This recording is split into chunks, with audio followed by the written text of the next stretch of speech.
Everyone, আজকে চলে এসেছি সাউথ সিটি মলে। অনেকদিন ধরেই ভাবছিলাম পুজো শপিংটা করতে হবে, তো ফাইনালি বেরিয়ে পড়েছি এত সাথে না ভেবে। কেউ আমার সঙ্গে যাচ্ছিল না, তো আমি একাই বেরিয়ে পড়েছি। ওখানে একটা ফ্রেন্ড আছে, আমি ক্যাব বুক করে সুন্দর রাস্তাঘাট দেখতে দেখতে যাচ্ছি। আমার বাড়ি থেকে সাউথ সিটি যেতে প্রায় 1.5 ঘন্টা মতো সময় লাগে, পুরো একা ছিলাম বলে একটু বোরও হচ্ছিলাম, তো কি আর করা যাবে। তারপরে ফাইনালি চলে এসেছি সাউথ সিটিতে। আর এইখানে এই ঠাকুরটা জাস্ট দারুণ লাগছিল, ওপর থেকেও একদম দেখা যাচ্ছিল, খুব ভালো লাগছিল। তো এখন চলে এসেছি ওপরে, আর ওপর থেকেও দেখো ভিউটা কি সুন্দর লাগছে। আর আমি সত্যি বলতে বুঝতে পারছিলাম না যে কোথা থেকে নেবো, তো সেই জন্য আমি পুরো মলটা ভালো করে ঘুরে দেখেছি কোথায় কি কালেকশন আছে দেখে তারপর আমি ঢুকেছি শপার স্টপে।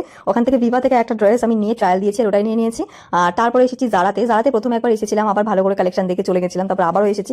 এসে এই ড্রেসটা পছন্দ হলো, এটা একটু ট্রায়াল দিয়ে নিয়ে নিয়েছি। আর আমার না একদম বেশি ট্রায়াল দিতে ভালোই লাগে না, আমি তো ট্রায়াল না দিয়ে ড্রেস নিয়ে চলে আসি। বাট এখানে একটু ফাঁকা ছিল তাই ট্রায়াল দিলাম। তারপরে তো এটা একটা হয়তো বার ছিল, এখানে গেছিলাম, একটা প্ল্যাটার খেলাম, তারপরে বাড়িতে চলে এসেছি। অনেকটা লেট হচ্ছিল তো তাড়াহুড়ো করেই বেরিয়ে পড়েছি।